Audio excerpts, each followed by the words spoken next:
Today I wanted to do a different kind of video. So maybe you know, maybe you don't know, Derek and I have been living in a tiny house for over 2 years, and it's not really something I talk a lot about on this channel. Like, a lot of people make comments and they're like, do you live in a tiny house? And I've done tiny house tours and things like that, but I've never really done like a full-on overview of living totally off the grid in a 200 square foot tiny house kind of video. Now it's been 2 years doing this and we're still here. It's been a good time. We actually just did a podcast.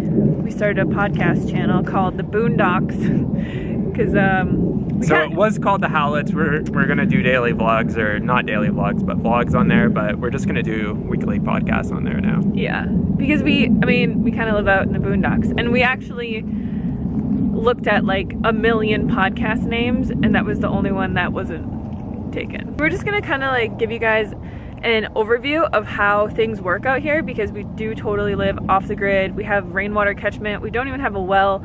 We have solar power, a gray water system, composting system. Like, we're really in it, you know? We're in it real deep. Yeah, so the first thing we'll show you guys will be our rainwater catchment system and just give you like a super brief overview of how that works. So I built this 2,900 square foot roof, essentially like on the ground, and water falls on it, goes down to the gutter, goes down 2 4-inch pipes down to the water tanks over there. So those 2 4-inch pipes come down underground into our main tank. It's gravity fed. So there's about 10,000 gallons of storage right here. Total, we have about 13,000 gallons between 7 tanks. So yeah, even living in the desert where it doesn't rain too often. Often enough, but not very often. What do we have, 12,000 gallons of storage? Yeah, it's about 13,000 gallons of total water storage we use. We capture around 15 to 16,000 per year, and we use about 1,000 gallons of water per month.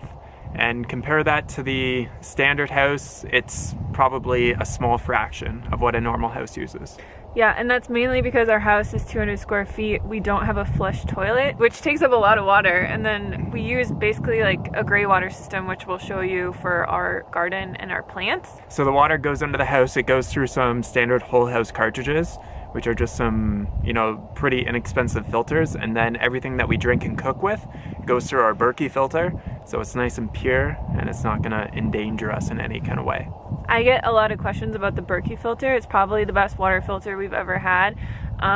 We changed the filters. I think we've only changed them like twice, and in like 3 years now, I think we've had it. Yeah, and it's definitely like the best tasting water that we've ever had. But we also have rainwater, which is a very, very pure type of water. Like, if you go to a store and you buy smart water, that's just basically water that's been distilled through the clouds, so it's just rainwater. Versus like mineral water, spring water, which has been seeped through the ground, which soaks up a lot of minerals and deposits and stuff like that. So it's just a different type of water, but our water is totally clean, tastes amazing. It, you know, we don't have hard water deposits. It doesn't like gunk up my hair or anything like that. We don't have to worry about hard water. It's great. So for composting, we actually have 3 separate compost bins that we turn over from time to time. And basically all that goes in here is all of our fruit and vegetable waste or food waste. Basically all of it goes into here, and we put like, well, we put cardboard in here to help soak up the moisture so that it stays wet. And then when it gets full, we put straw on top of it, and it will basically just compost over the course of a year. And then once it's composted, this is actually one that has been, I don't think we left it in there quite long enough, but this is like what it turns into. So it basically just turns back into soil, which that was our first time ever composting anything, and to see them actually break down was quite shocking. Fantastic. So yeah, that was the first time we ever composted anything, but I think we're gonna have to leave it longer next time. So we try to reuse as much water as we can. So this pipe here is the drain that comes from our washing machine. So all we have to do is use the right soap, and then we can use that water and recycle it to grow this beautiful mulberry tree. So it's deciduous. So right now it looks like it's dead, but once it starts to warm up, it'll have big leaves on it, and we'll get some mulberry fruit, which we've already gotten off of it.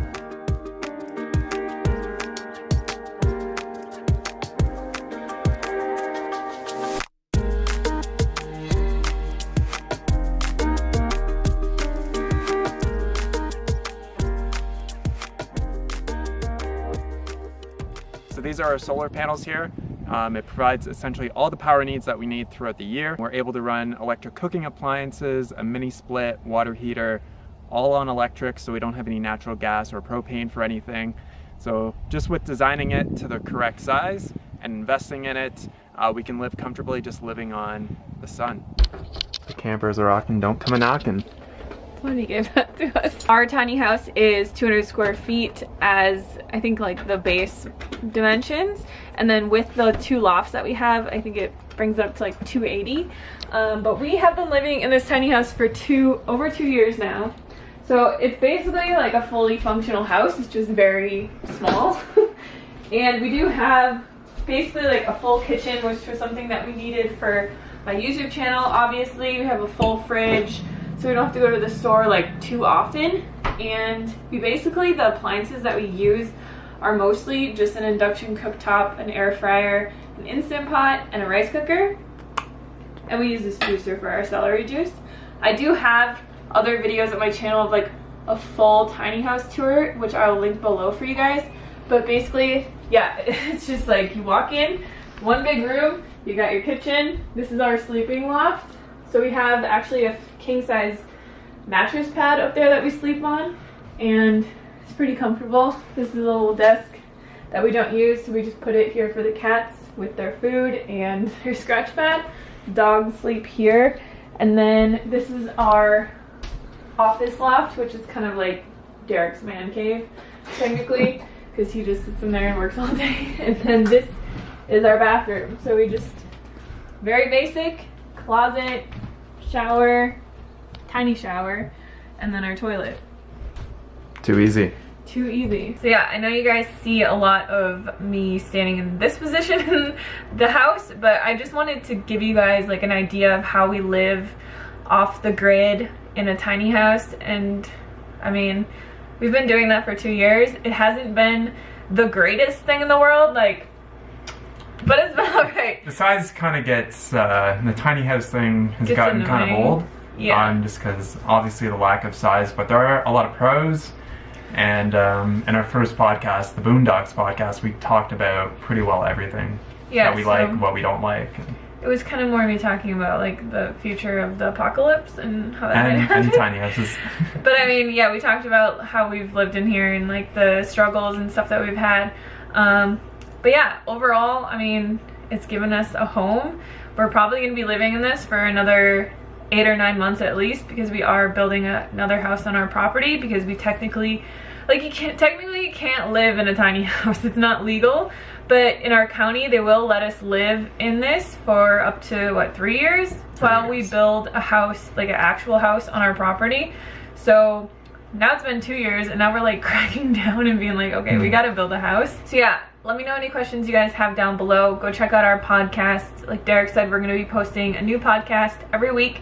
So if you have any ideas for the podcast or anything that you want us to talk about, leave that in the comments box below. Or anything else that you want to know about our setup out here, let me know in the comments, and we'll see you on the next video.